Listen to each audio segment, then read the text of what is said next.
Hi everyone, I'm Joseph Tan. Welcome back to Basic Business Finance. Today's topic is Introduction to Business Finance, Lecture 1, Part 2. The objective is that you are able to determine the role, functions, and goals of the financial manager.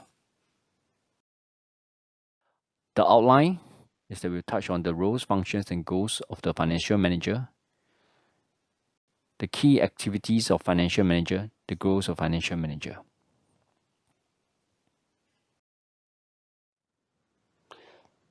Here we look at the key activities of financial manager. There are three. The first one is perform financial analysis and planning. Here, the financial manager is monitoring the firm's financial health and requirements. Second one, making investment decision.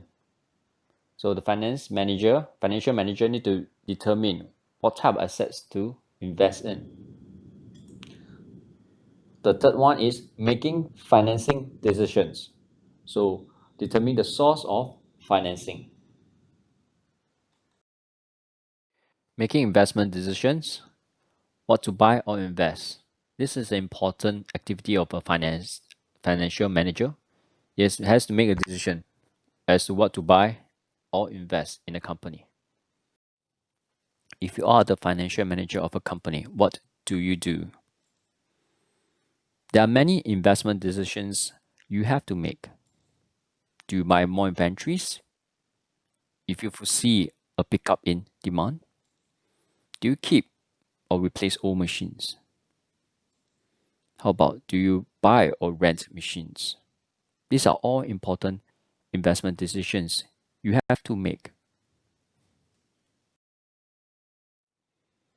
Next, we look at another key activity of a finance manager, that is making financing decision, basically looking for source of financing.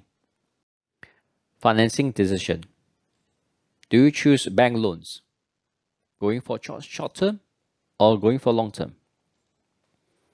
How about issuing new shares to potential investors to raise more capital?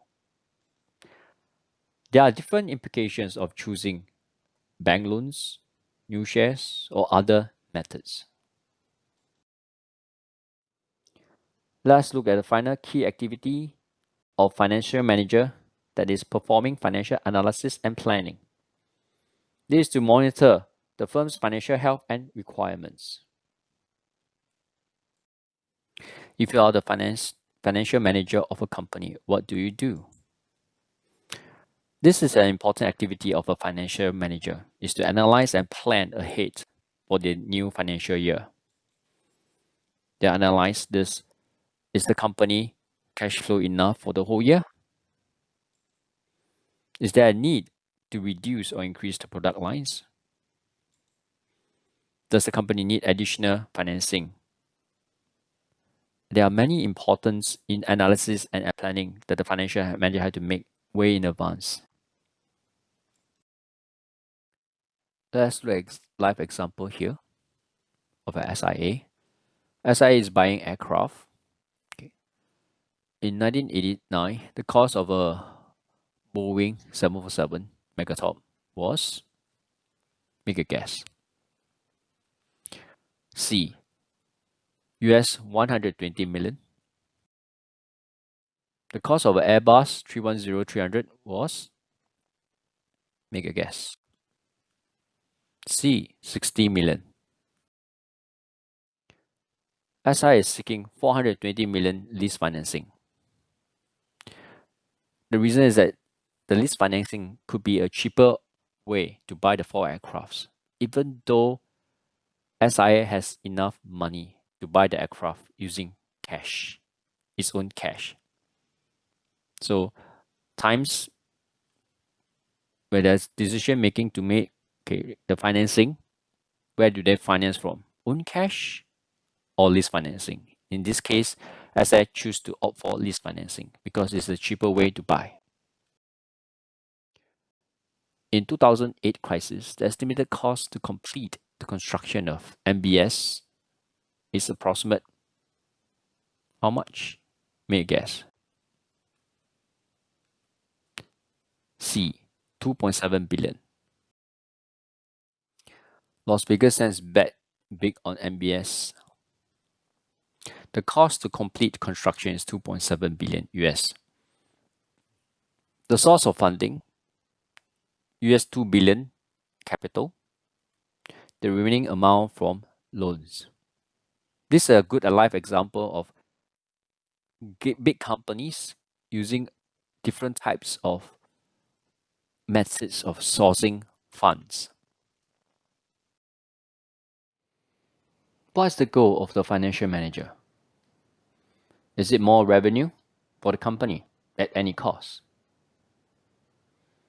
How about less cost for the company at any price? How about higher salary and bonus for financial manager?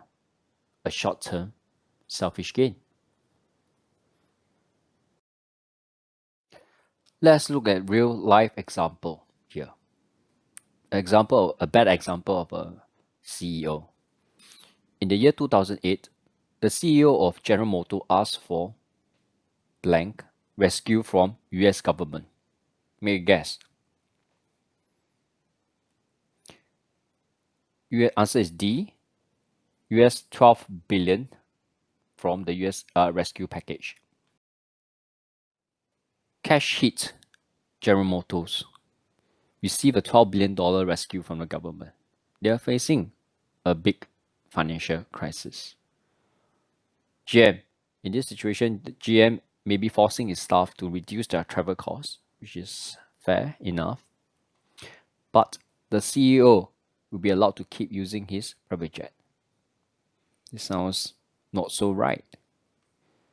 Is there a lack of commitment from CEO? I think this is a bad example of a CEO. The goal of the financial manager is to maximize shareholders' wealth by maximizing share price. It basically means that if the share price goes up, the shareholders' wealth also increase.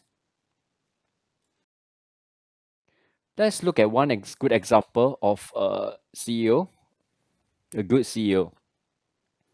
What happened to Apple when Steve Jobs lost control Apple in the year 1985? In the year 1985, Steve Jobs left Apple after a power struggle. In the year 93, Apple reported a quarterly loss of 188 million. It failed to compete with IBM and other computer giants. The share price dropped to 0.81 cents. It almost bankrupt. In 1998, Steve Jobs returned as interim CEO, and slowly Apple started making profit. The share price went up to US dollar 1.09. In year 2000, iMac desktop became the most successful computer. The share price went up to 3.27. In year 2001, Apple formally announced Steve Jobs as its permanent CEO. Previously, he was just an interim. Now he is the official and permanent CEO. In that same year, Apple launched iPod and released iTunes software. In the year 2003, Apple launches iTunes Music Stores. In year 2007, it released its first iPhone. The share price increased to 18.32. By the end of year 2010, Apple sold over 15 million iPads. Share price 42.2. In the year 2011, Apple sold about 108 million iPhones worldwide. Share price went to 52.8. On 24th August 2011, Steve Jobs resigned his post as CEO of Apple due to his cancer, his poor health condition. Let's look at this graph. Price history of Apple. In the earlier years is less than At the lowest end, the share price of one share of Apple worth less than $1. At the height of it is worth more than $206. This largely the credit goes to Steve Jobs, the very good CEO of the company who brought the Apple company from the brink of bankruptcy to one of the most valued company in the world. The goal of financial manager. If your goal is to maximize profits, which one would you choose? Let's look at the table above. There are two investments, investment A and B. Investment A gives a profits of 100 at the end of year 1, at end of year 2, 20. A total of 120 at the end of year 2. Investment B, 10 at the end of year 1, and year 2, 120. A total of 130. Which one would you choose? The highest profit? Yes, you'll choose investment B because it has the highest profit. But it fails to consider three important factors: the timing of cash flow available to shareholders, and risk. These are three important factors that it fails to consider. Let's look at them in more detail. Let's look at the first factor, timing of cash flow. Same thing, we look at the same two investment A and B. Look at the table. Spend a while studying it. On the right, you have the profits for the year 1 and 2, and the total profit for the 2 years. All that in millions. Investment A is preferred based on timing of cash flow. Why?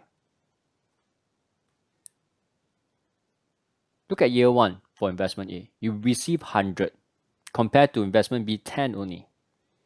So 100 million is earned, the profit. So you, in terms of timing, receive much more, 10 times more. So the answer is investment A receive cash sooner to be reinvested to generate more returns. Next factor, cash flow available to shareholders. We know that shareholders can receive cash through cash dividends or by selling their shares at a higher price. From here, they can receive their cash.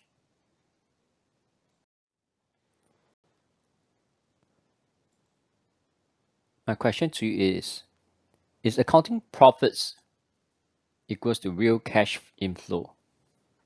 Spend one thing. That means, let's say for investment A, a total of 120 millions profit. Does it mean the company will give out cash of 120 millions to the shareholders?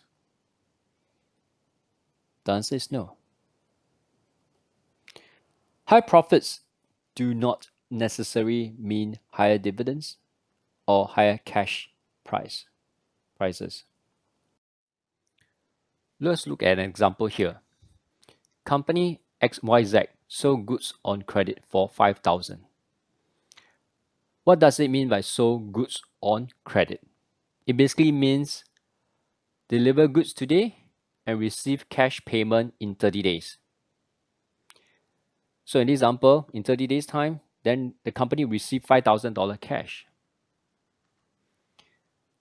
For accounting purpose, the $800 profit is recorded as profit earned, but cash is to be received in 30 days.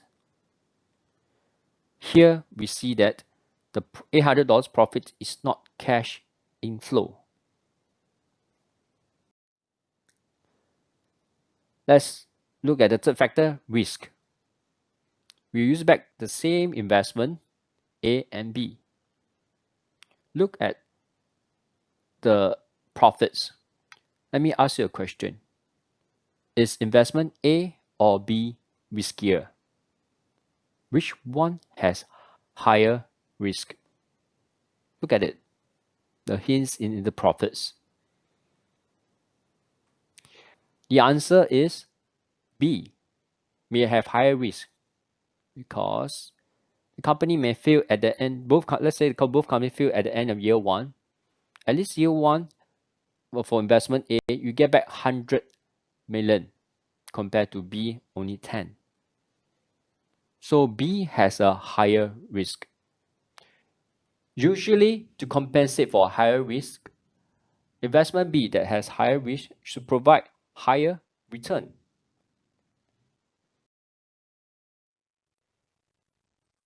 We have come to the end of this section. Thank you for listening to me. Bye bye.